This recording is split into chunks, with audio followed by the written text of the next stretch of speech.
मेरा नाम जमान है। लोग समझते हैं कि आत्मा और जिन्नात सिर्फ पुरानी कहानियों में होते हैं, लेकिन जो मैंने अपनी आंखों से देखा है वो सच था, मुकम्मल सच। हमारे घर के पिछले हिस्से में एक कमरा था जो हमेशा बंद रहता था।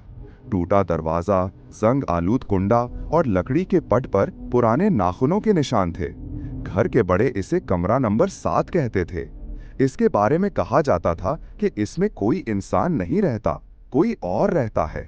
बचपन से ही हमने रात के वक्त वहां से किसी के चलने की आवाजें सुनी थी।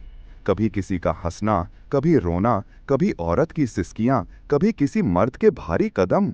घर वाले सख्ती से मना करते थे, रात को पीछे मत जाना, कमरा नंबर 7 के करीब भी ना जाना। लेकिन उस रात मेरी किस्मत ने मुझे वो सब दिखा दिया जिसे इंसान देखकर जिंदा नहीं रहता। शाम का वक्त, पहली अलामत। इस दिन घर में बिजली बार बार जा रही थी।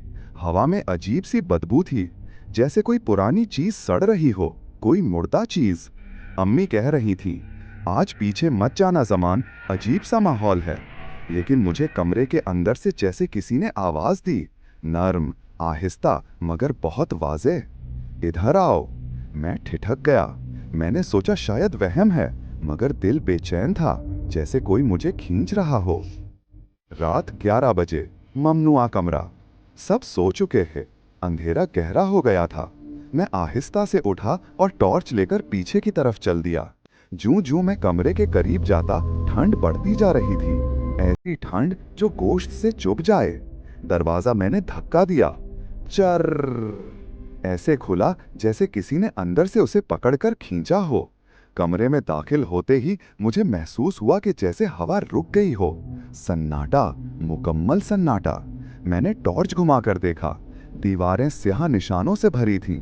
कई जगहों पर नोचने के निशानात थे, जैसे किसी ने बचाव के लिए आखिरी बार हाथ मारे हों। कमरे की एक दीवार पर अजीब सा निशान था, लफ्जों जैसा, मगर किसी जबान का नहीं। फिर अचानक टॉर्च बंद हो गई। आवाज, पहली बार। अंधेरे में बेइख्तियार मेरे जिस्म में कपकपी दौड़ गई। फिर मैंने वो आवाज सुनी, तुमने आने की हिम्मत की? मैं पीछे पलटा, कोई नहीं था, मगर सांसों की भारी आवाज मेरे बिल्कुल पास थी। मेरा दिल तेज होता गया।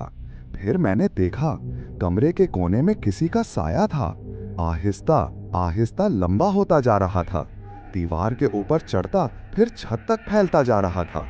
मैं टॉर्च चलाने की कोशिश में था कि अचानक टॉर्च खुद ही रोशन हो गई, और सामने वो चीज। कमरे के वस्त में एक स्याह धुआं सा इकट्ठा हो रहा था। पहले धुआं, फिर शक्ल, फिर दो आंखें, ऐसी आंखें जो जलते कोयलों की तरह सुर्ख थीं। उसकी आवाज अब साफ सुनाई दे रही थी, ये मेरा कमरा है। वो आगे बढ़ा। उसके कदम जमीन पर नहीं पड़ रहे थे, वो तैर रहा था।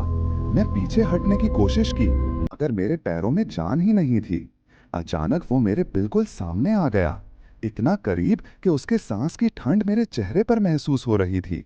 तुम क्यों आए हो? किसने भेजा है?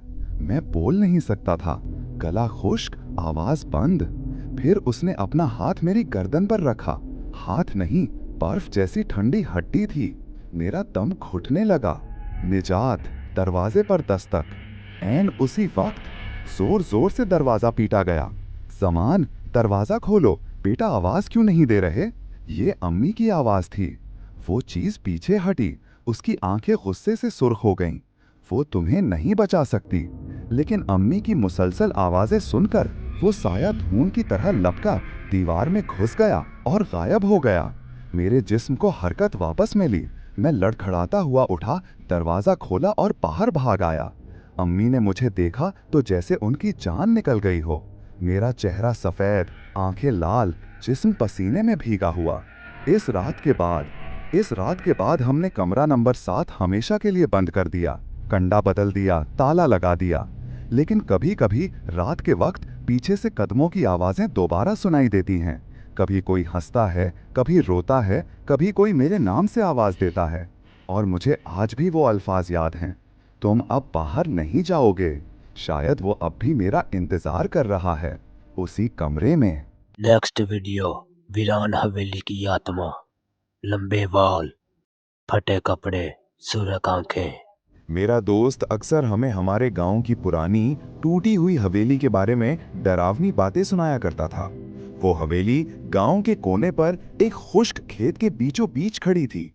उसकी दीवारों पर सियाह धब्बे, टूटी हुई खिड़कियां और अंदर से निकलती हुई अजीब सी सरसराहट ने उसे आम घरों से अलग बनाया हुआ था।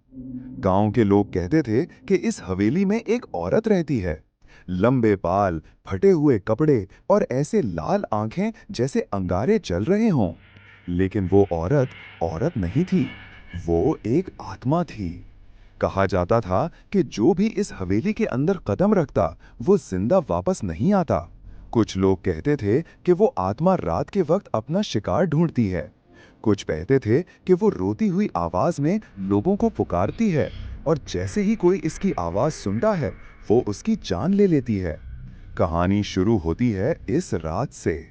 एक रात मैं और मेरा दोस्त माजिद उस हवेली के करीब से गुजर रहे थे। अचानक हमें अंदर से टूटे हुए दरवाजे का कड़कने की आवाज आई। माजिद ने कांपते हुए कहा, जमान, ये आवाज तुमने भी सुनी? मैंने सर हिलाया। आवाज मुसलसल आ रही थी, जैसे कोई अंदर चल रहा हो।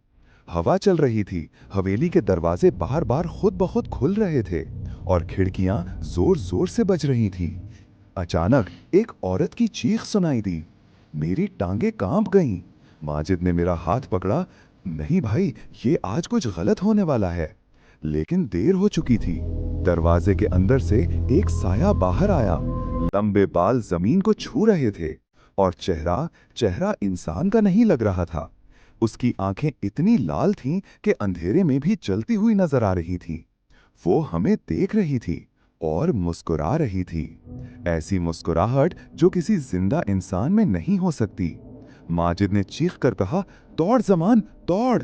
हम भागने लगे, लेकिन जैसे ही हम थोड़ी दूर पहुंचे हमारे पीछे से पांव खिसकने की आवाज आई, जैसे कोई तेजी से हमारी तरफ आ रहा हो। मैंने मुड़कर देखा तो वो औरत नहीं बल्कि आत्मा हवा में तैर रही थी। उसकी हड्डियां टूटने की आवाज आ रही थी, जैसे उसका जिस्म खुद टुकड़े टुकड़े हो रहा हो और फिर दोबारा जुड़ रहा हो। उसने अपना हाथ बढ़ाया और पूरा माहौल सर्द हो जाने लगा। मेरी सांस रुकने लगी। ऐसा लगा जैसे किसी ने मेरा दिल मुट्ठी में पकड़ लिया हो। मैंने पूरी ताकत के साथ माजिद को धक्का दिया, भागो अभी। हम किसी तरह गांव की मेन सड़क तक पहुंचे। जैसे ही रोशनी नजदीक आई वो आत्मा एक लम्हे में गायब हो गई। हम दोनों जमीन पर गिर गए, सांसें फूल रही थीं। गांव वालों ने शोर सुना तो सब बाहर निकल आए। जब हमने पूरी बात बताई तो एक बूढ़ा आदमी बोला, मैंने तुम्हें बहुत बार कहा था, वो औरत नहीं है, वो बेरहम आत्मा है जो अपने घर में किसी को जिंदा नहीं छोड़ती। आज तक कोई भी इस हवेली के पास अकेला नहीं जाता। रात होते ही वहां से चीखें और हंसने की आवाजें आती हैं और कभी-कभी खिड़की में वो लाल आंखें दोबारा नजर आती हैं। तो गाइस, अगर आपको ये हमारी वीडियो अच्छी लगी तो वीडियो को लाइक और चैनल को सब्सक्राइब ज़रूर कर देना। मिलते हैं एक और नई वीडियो के साथ। अल्लाह हाफिज़।